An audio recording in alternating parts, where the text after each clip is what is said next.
ఒకసారి ఇప్పుడే ఆడబిడ్డ చెప్పింది, లక్ష్మీ గోవిందమ్మ. ఆ అమ్మాయి చెప్పినప్పుడు ఇంట్లో చెత్త వస్తుంది, ఆ చెత్తని కాంపోస్ట్గా తయారు చేసుకుని మీ ఇంటి పైన టెర్రస్ గార్డెన్ పెట్టుకుని మీకు కావలసిన కూరగాయలు కూడా మీరు పండించుకునే పరిస్థితికి వస్తున్నారు. అలాంటి కార్యక్రమంలో మీరు చూస్తే ఇప్పటి వరకు దగ్గర 4,14,004 కుటుంబాలు హోమ్ కాంపోస్ట్ తయారు చేస్తున్నాయి. 4,19,288 మంది టెర్రస్ గార్డెన్ కూడా పెట్టుకుని అక్కడే కూరగాయలు కూడా ఉత్పత్తి చేసే పరిస్థితికి వచ్చారు. ఇంకో పక్క ఈ స్వచ్ఛ రథాల ద్వారా మీరు ఏవైతే వేస్ట్ జనరేట్ చేస్తున్నారో, చెత్త జనరేట్ చేస్తున్నారో అవన్నీ కూడా దగ్గర 9 రకాల వస్తువులను ఇప్పటికి ప్రొక్యూర్ చేస్తున్నారు. తొందరలోనే ఇంకా ఒక 30 రకాల చెత్తని కలెక్ట్ చేసే పరిస్థితికి వస్తారు. తద్వారా చాలా వరకు చెత్త అంతా కూడా మళ్ళా పరిశ్రమలకు వెళ్తుంది, సర్క్యులర్ ఎకానమీకి వెళ్తుంది. తద్వారా మళ్ళీ ప్లాస్టిక్ నుంచి ప్లాస్టిక్ తయారు చేయడం, లేకపోతే అనేక రకాలైనటువంటి వస్తువులు తయారు చేసే పరిస్థితికి వస్తామని చెప్పి కూడా నేను మీకు తెలియజేస్తున్నాను. ఈరోజు దీనికి కావలసిన కొన్ని వేల వెహికల్స్ని పెట్టాం, ట్రై సైకిల్స్ పెట్టాం, ఆటోలు పెట్టాం, కాంపోస్ట్ వ్యాన్లను కూడా పెద్ద పెద్ద వ్యాన్లు పెట్టి కంప్రెస్ చేసి ఎక్కడికక్కడ తీసుకుపోయే పరిస్థితికి వచ్చాం. నిన్న నేను విశాఖపట్నం వెళ్ళి వచ్చాను. విశాఖపట్నంలో మీరు చూస్తే దగ్గర వేస్ట్ నుంచి కరెంటు తీస్తారు, చెత్త నుంచి కరెంటు తీస్తారు. ఆ రోజే ముఖ్యమంత్రిగా ఉన్నప్పుడు పెడితే అన్ని నిలిపేసి 2 మాత్రం అడ్వాన్స్ స్టేజ్కి వస్తే ఒకటి గుంటూరు, 2 విశాఖపట్నం పనిచేస్తున్నాయి. ఇప్పుడు మళ్ళీ ఒక 5 ప్లాంట్లు పెడుతున్నాం. ఈ 5 ప్లాంట్లు పెడితే పట్టణ ప్రాంతాల్లో చెత్తంతా కూడా ఈ యొక్క కరెంటు తయారు చేసే ప్లాంట్లకు వెళ్తాయి.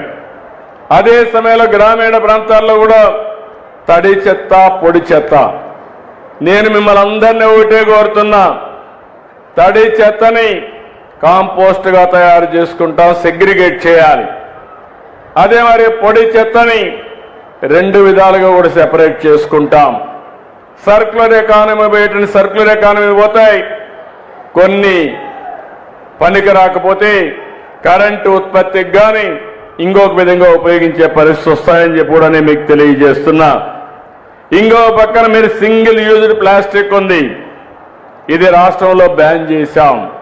మీరు ఒక్క విషయం ఆలోచించుకోవాలి, ఇలాంటి ప్లాస్టిక్ అంతా కూడా ఎక్కడంటే అక్కడ వేయడం, ఆ ప్లాస్టిక్ అంతా మన పశువులు తినడం, ఆవులు తినడం, తిన్న తర్వాత అవి ఆరోగ్యం పోవడం, కలుషితమైన పాలు మనకివ్వడం, ఆ నీళ్లు ఆ పాలు మనం తాగడం, దీని ద్వారా చాలా సమస్యలు సృష్టించుకునే పరిస్థితికి వచ్చాం.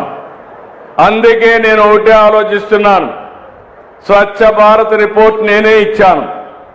ఈరోజు government of India Swachh Bharat report base చేసుకుని ఒక డిపార్ట్మెంట్ పెట్టి అన్ని రాష్ట్ర ప్రభుత్వాలకు డబ్బులు ఇచ్చి ఈ స్వచ్ఛ సేవా కార్యక్రమాలకు శ్రీకారం చుట్టారు. దీని మీద కొన్ని అవార్డ్స్ కూడా ఇచ్చే పరిస్థితికి వచ్చారు. ఈరోజు ఇంకొక పక్కన మీరు ఒకసారి చూస్తే నేను మీ అందరిలో ఒక అలవాటు రావాలి. ఇది కష్టమైన పని కాదు, కానీ ఆలోచన విధానంలో మార్పు రావాలి, ఒక బాధ్యత తీసుకోవాలి.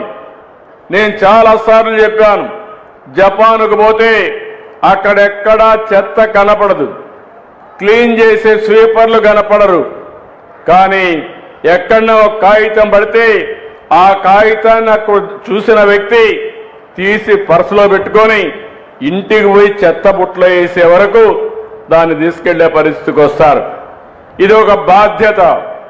మనం అలాంటి బాధ్యత తీసుకోకపోతే ఈరోజు సమాజంలో ఎలాంటి సమస్యలు వస్తాయో మనమే చూస్తున్నాం. ఈరోజు మీరు ఒక్కసారి గుర్తుపెట్టుకోవాలి, మన ఆరోగ్యానికి దోమలు కూడా పెద్ద కారణం. కమ్యూనికబుల్ డిసీజెస్లో ఓసారి దోమ కుడితే మలేరియా వస్తుంది, లేకపోతే డెంగ్యూ వస్తుంది, జేఈ వస్తుంది. మనం మంచినీళ్లు సరిగా తాగకపోతే, కలుషితమైన మంచినీళ్లు తాగితే డయేరియా వస్తుంది, లేకపోతే జీఈ వస్తుంది. అనేక సమస్యలు వచ్చే పరిస్థితి వస్తూ ఉంది. నేను అందుకనే ఒకే విషయం ఆలోచించాను. మీరు ఇప్పటికే మార్పు చూసుంటారు.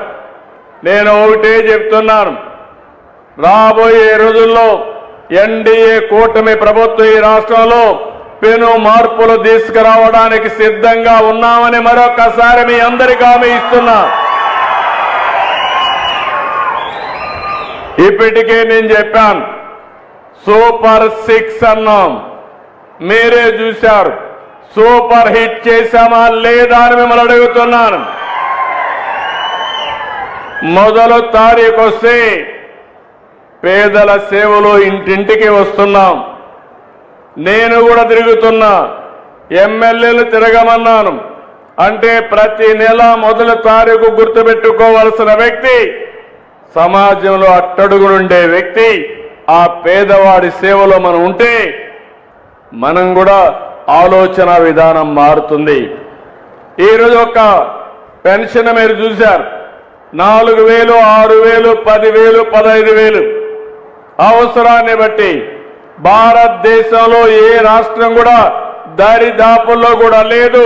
అలాంటి పెద్ద సంక్షేమ కార్యక్రమాన్ని ఇచ్చింది ఈ యొక్క ఎన్డీఏ ప్రభుత్వం ఆంధ్రప్రదేశ్ రాష్ట్రంలో. తల్లికి వందనం ఇచ్చాం. ఈరోజు మీరు చూశారు, ఎంతమంది పిల్లలుంటే అంతమందికి 15,000 మీ అకౌంట్లో వేసామా లేదా అని అడుగుతున్నా. అన్నదాత సుఖీభవ. నేను ఒకటే ఆలోచిస్తున్నా, ప్రతి ఎకరాకు నీళ్లు ఇవ్వాలని, రైతుకు గిట్టుబాటు ధర వచ్చే పంటలే వేయించాలని. ప్రజల్లో కూడా ఆహారపు అలవాట్లు మారిపోయినాయి. వాళ్ళకు అవసరమైన పంటలు పండించాలని చెప్పి ఆలోచిస్తున్నాం. దీనికోసం అగ్రి టెక్ తీసుకొచ్చాం. రైతుకు టెక్నాలజీ అలవాటు చేసే పరిస్థితికి వచ్చాం. తొందరలోనే ప్రతి రైతుకు కూడా ఇబ్బంది లేకుండా మీకు అందుబాటులో ఒక ఏఐ అగ్రానమీ అంటే అగ్రికల్చర్ ఎక్స్పర్ట్ మీ ఏఐ ద్వారా మీకు అందుబాటులో తీసుకొచ్చే బాధ్యత నేను తీసుకుంటానని చెప్పి కూడా నేను మీకు తెలియజేస్తున్నా.